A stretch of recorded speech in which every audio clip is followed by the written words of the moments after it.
नमस्कार, स्वागत है आपका। आपके साथ मैं दीपेश बरकले। देश में कोयले संकट की वजह से कई राज्यों में बिजली कटौती बढ़ चुकी है। छत्तीसगढ़ में यात्री ट्रेनों को रद्द कर पावर प्लांट्स को कोयला सप्लाई किया जा रहा है, जबकि केंद्र सरकार का कहना है कि देश में पर्याप्त कोयला है, जल्द ही संकट को दूर किया जाएगा। अब इस पर भूपेश बघेल ने निशाना साधा और केंद्र से कई सवाल पूछे हैं। ऐसे में सवाल उठते हैं कि क्यों हो रही है कोयले की किल्लत? जहां बम्पर उत्पादन वहां भी कमी कैसे? आयात बढ़ने से अब दिक्कत पड़ रही है, कहीं परिवहन में अब जो देरी हो रही है वो कोई खास वजह तो नहीं। ऐसे तमाम सवाल हैं जिनके जवाब तलाशेंगे। पहली रिपोर्ट देखिए। कोयले की कमी को लेकर विपक्ष लगातार केंद्र सरकार पर निशाना साध रहा है, जबकि केंद्र सरकार का कहना है कि कोयले की कमी नहीं है और जल्द ही पावर प्लांट्स को पूरी सप्लाई की जाएगी। इस पर भूपेश बघेल ने तंज कसते हुए कहा कि फिर ट्रेनें क्यों रद्द हो रही हैं? कमी नहीं है तो ट्रेनें क्यों बंद कर दी गई? क्योंकि गुड्स ट्रेन है, वो जाने के लिए ही छत्तीसगढ़ से 23 ट्रेनें रद्द कर दी गई। फिर रेल मंत्री से मैंने बात की तो 6 ट्रेन फिर शुरू किए। तो देश भर में सारे ट्रेन क्यों रद्द किए जा रहे हैं? आपके पास यदि कोयला है और ट्रांसपोर्टेशन में कोई परेशानी नहीं है तो फिर पैसेंजर ट्रेन क्यों बंद किया जा रहा है? सबसे बड़ा सवाल ये है। केंद्र सरकार हर साल करीब 215 मिलियन टन कोयला आयात करती है। रूस यूक्रेन युद्ध की वजह से अंतर्राष्ट्रीय बाजार में कोयले की कीमत काफी बढ़ गई है। अब इस मामले पर भूपेश बघेल का कहना है कि विदेश से कोयला मंगवा रहे हैं, लेकिन राज्यों को रॉयल्टी नहीं दे रहे हैं। दूसरी बात है, फिर विदेश से जो कोयला मंगा रहे हो तो वो इतने महंगे कोयले मंगा रहे हो आप और राज्यों को रॉयल्टी भी नहीं दे रहे हो। विदेश से कोयला ला रहे हो 15-20 हजार रुपये प्रति टन, राज्यों से जो खदाने हैं उसे मिल रहा है 3,000-4,000 रुपया, और 10 साल से आप रॉयल्टी भी नहीं बढ़ा रहे हो। कोयले की कमी की वजह ये भी रही है कि केंद्र पिछले कुछ सालों से लगातार कोयले का आयात घटा रही है, लेकिन कोयला उत्पादन करने वाली कंपनियों ने उस अनुपात में उत्पादन नहीं बढ़ाया। जब आपके पास कोयला नहीं है तो आपको कोयला उत्खनन की आपने व्यवस्था क्या की?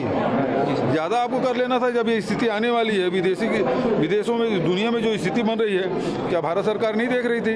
तो जो देख रही थी तो फिर जो कोयला खदान से ज़्यादा उत्खनन करके रखना था, वो भी नहीं किया। भूपेश बघेल के आरोपों पर पलटवार करते हुए पूर्व मुख्यमंत्री रमन सिंह ने कहा कि भूपेश बघेल राज्य में किसी भी समस्या के लिए केंद्र को जिम्मेदार ठहराते हैं, लेकिन कोल उत्पादन पर उन्होंने भी कहा कि गर्मियों में बिजली की मांग बढ़ जाती है और कंपनियों को उत्पादन बढ़ाना चाहिए।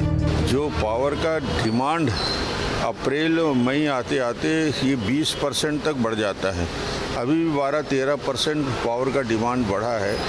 जैसे जैसे पावर का डिमांड, गर्मी आती है ऐसी चलते हैं और कूलर चलते हैं, डिमांड बढ़ता है तो डिमांड के अनुसार प्रोडक्शन बढ़ाना चाहिए। मगर ये मैं कह सकता हूँ कि हर साल गर्मियों के समय थोड़ी क्राइसिस आती है। आइए अब आपको बताते हैं कि पावर प्लांट्स में कोयले संकट की असली वजह क्या है।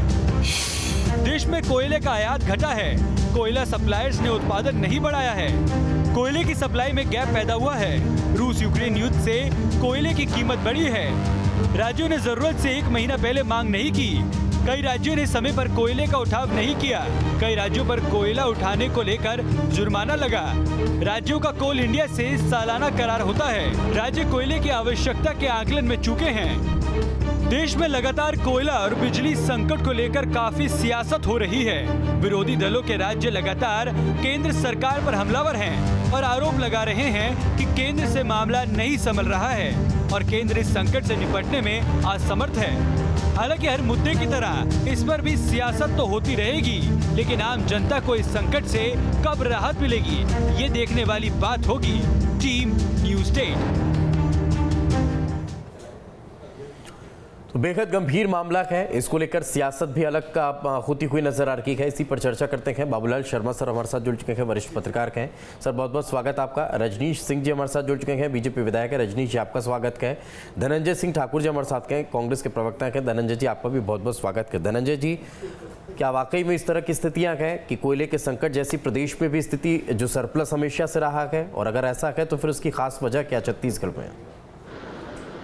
देखिए दीपेश जी, तो कोयले का संकट है आज से 4-6 महीना पहले भी देखें, जब अक्टूबर नवंबर 2021 में भी प्रकार से ऐसी स्थिति निर्मित हुई, जब पूरे देश में कोयला को लेकर सभी राज्यों ने केंद्र सरकार को कहा कि कोयले की कमी है, जिसके चलते बिजली उत्पादन में तो कमी होगी, बिजली प्लांट बंद हो सकते हैं। इसके साथ साथ कोयला आधारित जो उद्योग है वो भी बंद होने के कगार पर है। उस दौरान भी इस संकट से केंद्र सरकार को आगाह किया गया।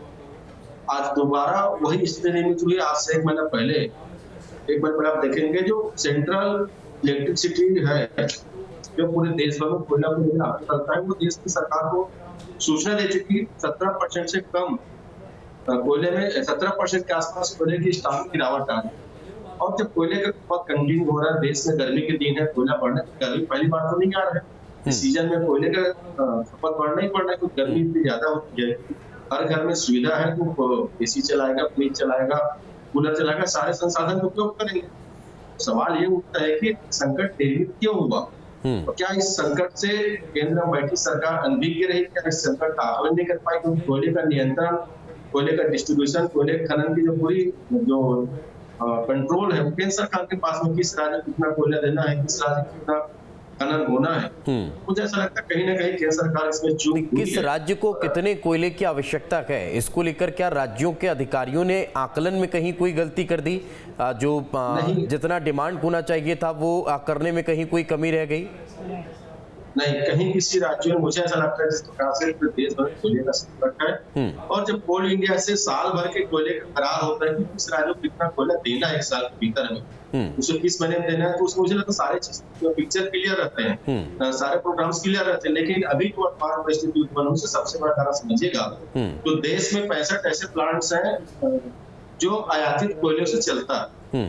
विदेश से जो कोयला जो आता है, उस कोयले के दाम में दोगुना तिगुना वृद्धि हुआ है। स्वाभाविक सी बात है, जो बिजली उत्पादन जो कंपनियां हैं उस कोयले से बिजली उत्पादन नहीं कर पा रही है, और उसका लोड जो है वो प्लांट बनने का लोड जो स्थानीय देश के कोयले से चलने वाले प्लांट उसमें पड़ा हुआ है, तो बिजली खपत बढ़ी हुई है। दूसरी बात मुझे बात समझ में नहीं आ रही, जब हमारे पास उनके पास जब 319 अरब टन कोयले का भंडारण है, ऐसे में हमारे देश में कोल संकट क्यों उत्पन्न हो रहा है? क्या संकट को जानबूझकर उत्पन्न किया गया? क्या केंद्र में बैठी सरकार नहीं चाहती कि कोयले का सप्लाई बराबर मात्रा में वो आज स्थिति है? एक और कोयले संकट से हम जूझ रहे हैं, दूसरी ओर बिजली के संकट है, तीसरी ओर परिवहन संकट से भी जूझ रहे हैं, क्योंकि ट्रेनें बंद कर दी गई, 743 से अधिक ट्रेनों को बंद कर दिया गुणवत्ता का सवाल है ना सर। 2014 के पहले क्या देश के कोयले का इतना इस्तेमाल हो जाता था? जितना अभी भी आयात हो रहा है उतना पहले भी आयात हुआ करता था। मैं लौटूंगा आपके पास, एक कमेंट लौटूंगा सर, एक कमेंट रजनीश जी से ले लेते हैं। रजनीश जी, दिक्कत कहाँ है? क्या वाकई में जो मैनेजमेंट होना चाहिए उसमें कहीं कमी रह गई, जो पूरे देश में संकट की स्थितियां हैं? देखिए दीपेश जी, मैं समझता हूं कि यदि हम आज कोयले के ऊपर और बिजली संकट के ऊपर चर्चा कर रहे हैं, तो यदि छत्तीसगढ़ के परिप्रेक्ष्य में बात कर रहे हैं तो मैं उसमें बाद में आऊंगा थोड़ा। यदि हम देश के कोयला के और बिजली के जो समस्या उत्पन्न हुई है, जैसा हमारे मित्र बता रहे थे, तो मुझको लगता है देश का चर्चा करेंगे तो बड़ा चर्चा होगा। ये निश्चित बात है कि कुछ राज्यों में बिजली की संकट है, और कुछ हद तक ये भी सही है कि वहाँ पर कोयले की कमी है, जैसा कि समाचार पत्रों में आ रहा है, आप सब लोग बता रहे हैं, और भी जो अधिकारी अधिकृत से बयान आ रहा है उसमें भी ये बात आ रहा है। लेकिन उसके पीछे कारण क्या है? उसके पीछे कारण आ रहा है कि डिमांड नहीं किया गया राज्य सरकारों के द्वारा, डिमांड किया गया तो मात्रा को उठाया नहीं गया, तो इस तरह की तमाम बातें हैं। और इसमें इस बार जो है निश्चित रूप से यूक्रेन और रूस के युद्ध के कारण भी प्रभाव पड़ा है। हमारा कोयला, बहुत सारा कोयला उससे भी आता था, तो उसके कारण हम चीन और यहाँ से कोयला ले रहे हैं, तो और कटौती भी किए थे लेकिन फिर लेना पड़ता। लेकिन रही बात छत्तीसगढ़ की, तो मैं ये जानना चाह रहा हूँ कि छत्तीसगढ़ में कोयले की कमी है क्या? यदि हाँ तो बताएं कि हाँ छत्तीसगढ़ में कोयले की कमी है, और तो किस कारण से कमी है इसको बताया कि हमने डिमांड इन पावर प्लांटों के लिए इतना डिमांड किया था और हमको ये कोयला उचित समय पर नहीं मिला गया। वास्तविकता ये है दीपेश जी कि छत्तीसगढ़ के प्लांट के लिए कोयले की कोई कमी नहीं है। यहाँ जब भी मांगा गया है पर्याप्त कोयला है, जब पूरे देश को छत्तीसगढ़ कोयला आपूर्ति कर सकता है और कर रहा है, तो छत्तीसगढ़ में नहीं था। इनको यही नहीं मालूम है कि डिमांड कितनी है, खपत कितनी है, और यदि बिजली का उत्पादन कम हो रहा है तो कैसे करके इसको कम किया जाए। हम बात यदि छत्तीसगढ़ के संदर्भ में करें तो बताए ना कि छत्तीसगढ़ में क्यों हो रहा है, और यदि पूरे देश की चर्चा करना है तो फिर देश की चर्चा करते हैं। तो छत्तीसगढ़ में राज्य सरकार अपनी विफलता को छिपाने के लिए ये तरह तरह के वो 3 साल से चल रहा है, और 3 साल से बिजली संकट छत्तीसगढ़ में नहीं ना सर, अगर पूरे देश में गए तो फिर तो पूरे देश की राज्य सरकारों ने कहीं ना कहीं जो आकलन है वो गलत भेजा, उसकी वजह से आपूर्ति पर्याप्त नहीं हो पा रही है। फिर तो स्थिति मध्य प्रदेश की भी यही है, फिर तो स्थिति कर्नाटक की भी यही है, फिर तो तमाम प्रदेशों की, उत्तर प्रदेश की भी यही है। हर प्रदेश की स्थिति फिर ऐसी हुई ना। मैं लौट रहा हूँ आपके पास, जवाब लूंगा। बाबूलाल शर्मा सर से कमेंट ले लेते हैं। सर, वर्तमान परिस्थितियों का कारण आप क्या देखते हैं, क्या वजह इसके पीछे हो सकती है? जो कुछ महीने पहले भी हमने कोयले संकट की स्थिति पर चर्चा की थी, अब फिर वापस से कोयला संकट कहीं ना कहीं नजर आने लगा। की बातें सुनने के बाद और अखबारों के अध्ययन के बाद जो समझ में आ रहा है वो इस पर नियंत्रण करने वाली जो एजेंसी है उसके प्रबंधन की कमी नजर आ रही है। एजेंसियां जो काम कर रही है, जो सिस्टम काम कर रहा है, उससे कहीं चूक हो रही है जी। उत्पादन, सप्लाई, नियंत्रण, इनमें प्रबंधन, ये सारी चीजों में जो है कमी महसूस हो रही है। ये बात हुई क्योंकि कोयले की कमी तो हमारे देश में नहीं है जी, और हमारे प्रदेश में तो बिल्कुल नहीं है। और उसके बावजूद भी जिस तरह से पावर कट हो रहा है, बिजली जा रही है और परेशानियां पैदा हो रही है, उससे आप ये कह सकते हैं कि कहीं ना कहीं प्रबंधन कमजोर पड़ा है, कहीं चूक हो रही है, जिसकी वजह से जो है ऐसी प्रबंधन की गलती। मैं यहाँ भी बताता हूँ कि आपको कोयला कल के लिए अगर नहीं है कहीं पे, तो ये प्रबंधन की भूल नहीं है क्या? कि कल के लिए आपके पास कोयला नहीं है, ऐसी बातें हम अखबारों में पढ़ रहे हैं, बड़ा आश्चर्य लग रहा है, कभी हमने ऐसा नहीं देखा। तो ये प्रबंधन की कमजोरी ही है। और दूसरी चीज ये है कि आप आम जनता को राहत नहीं दे पा रहे, ट्रेनें बंद कर रहे हैं। पैसेंजर ट्रेन यहाँ 29 ट्रेन बंद हो गई, 6 मुश्किल चालू भी हुई तो उसके बुकिंग नहीं मिल रही है। तो ये जो परेशानियां पैदा होती है जनता को, वो आपके प्रबंधन की कमी की वजह से हो रही है। इसमें आपको थोड़ा सा इसको सोचना पड़ेगा कि हमसे ऐसी भूल क्यों हो रही है। कोयले की कोई कमी नहीं, हर व्यक्ति बोल रहा है, मोदी जी भी बोल रहे हैं, राजी भी बोल रहा है, सब कोयले की कोई कमी नहीं है। भारतवर्ष में कोयला पर्याप्त है, लेकिन इस कोयले की गुणवत्ता जो विदेश से कोयला मंगाया जाता है उसके बराबर क्या है जो हम उस कोयले से अगर बिजली का निर्माण करते हैं तो उसमें हमको कम कोयले में बहुत अच्छी बिजली प्रोडक्शन हो जाती है। इसमें कोयले की जो लागत है वो भी ज़्यादा लगती है, कोयला भी ज़्यादा लगता है, और जो बिजली प्रोडक्ट होती है वो भी उतनी मात्रा में नहीं हो पाती। क्या यही वजह है कि विदेश से जो कोयला मंगाया जा रहा है वो आने में दिक्कत हो रही है, इस कारण ये दिक्कत उत्पन्न हुई है? देखिए, ये विषय अलग है, गुणवत्ता का प्रश्न अलग है, क्योंकि कोयला तो खदान के अंदर से निकल रहा है, उसकी गुणवत्ता जो है वो तो तय है, उसमें कोई फेरबदल तो उसमें किया नहीं जा सकता। जी। लेकिन जो रूस और यूक्रेन के युद्ध में जो दाम बढ़े हैं कोयले के, आयात जो कम हुआ है, मुझे लगता है आयात अभी कम हो रहा है बिल्कुल, और महंगा कोयला खरीदना जो है वो बस के बाहर हो रहा होगा, मैं ऐसा मानता हूँ। वो कारण हो सकता है कि भाई यहाँ एकदम लोड बढ़ गया, उधर से कम आया तो इधर लोड बढ़ गया, लोड बढ़ गया तो जल्दबाजी होगी काम में, जल्दबाजी होगी तो गुणवत्ता में और कमी होगी। ये भी आप सही बोल रहे हैं।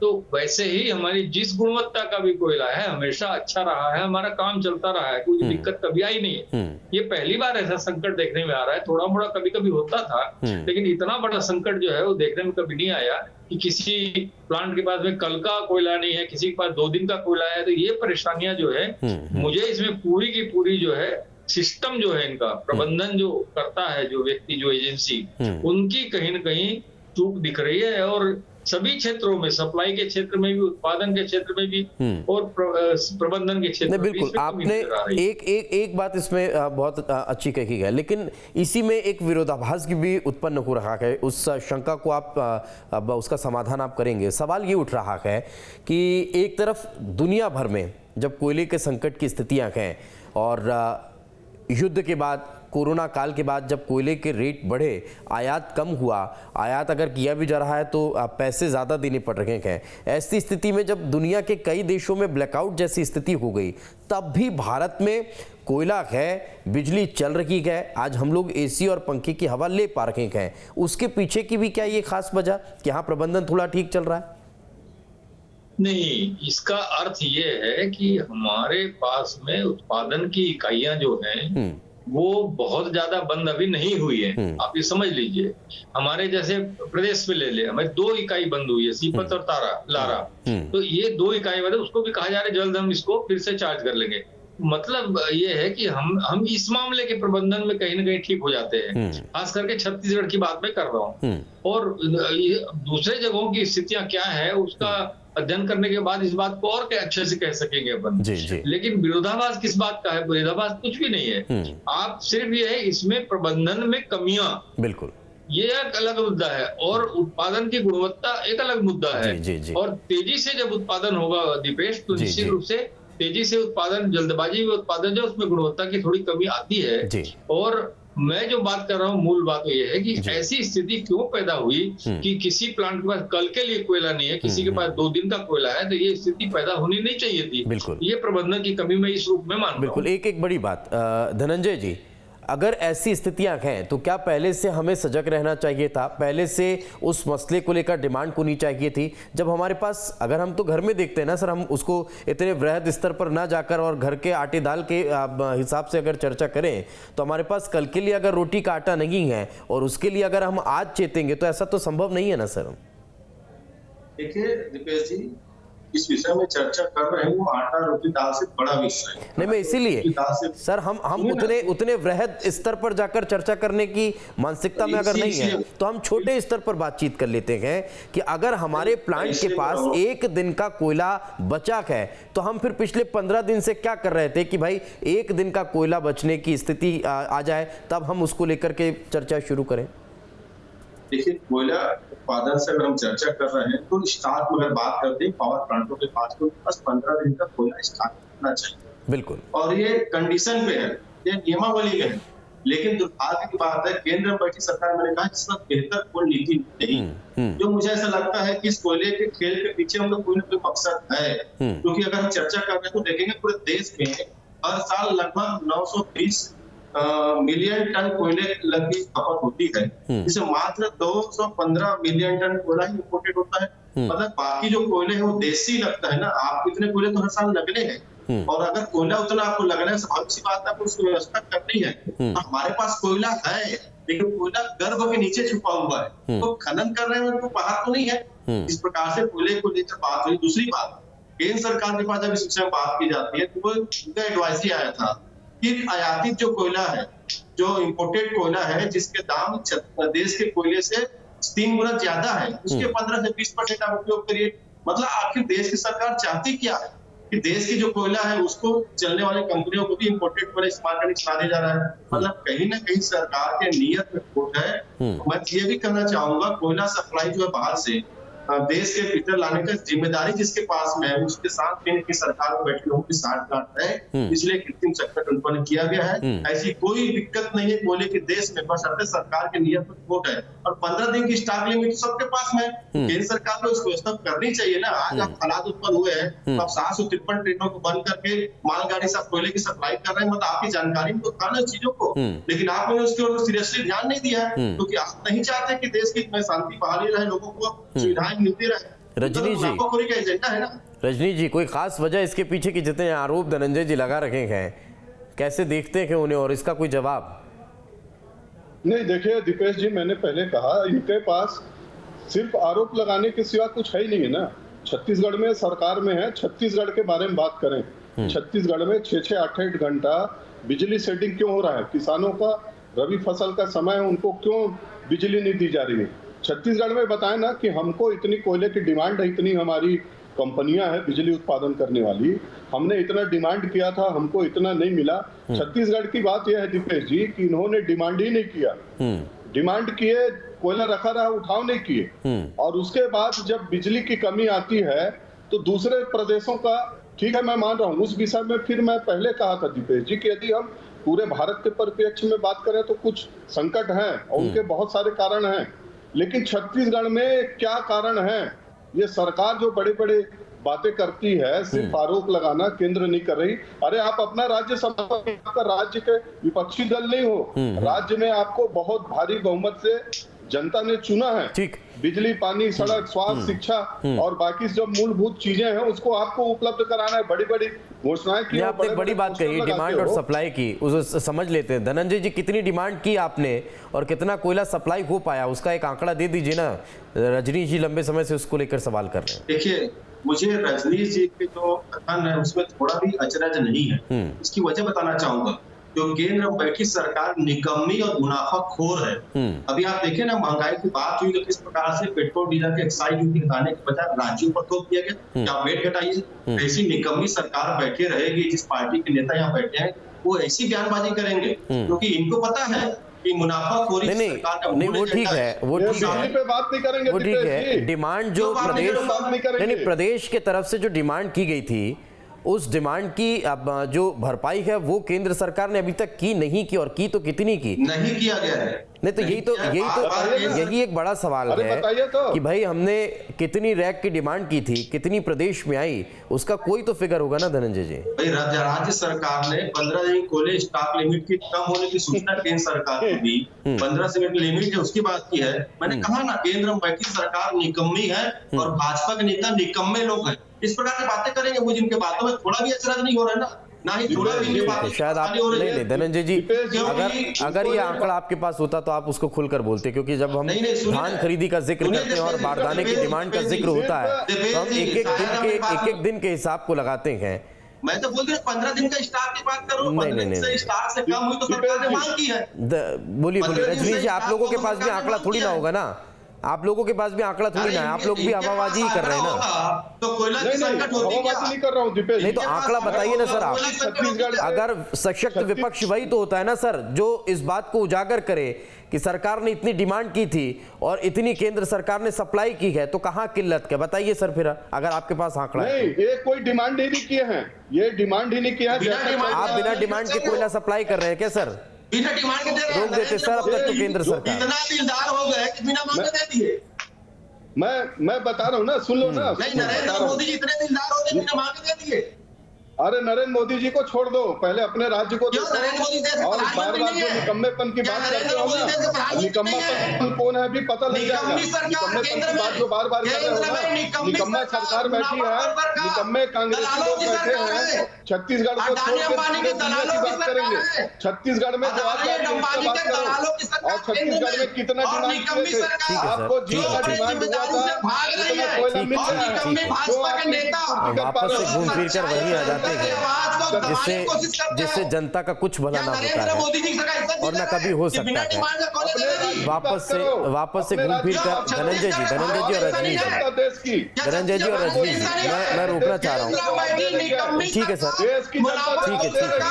हम वापस से घूम फिर कर हम वापस से घूम फिर कर वही आ जाते हैं धनंजय जी और रजनीश जी, जो इस देश को चला रखे हैं, जिन लोगों के। ठीक है सर, ठीक है, मैं लौट रहा हूँ आपके पास, मैं लौट रहा हूँ। एक कमेंट बाबूलाल सर से भी ले लेने दीजिए।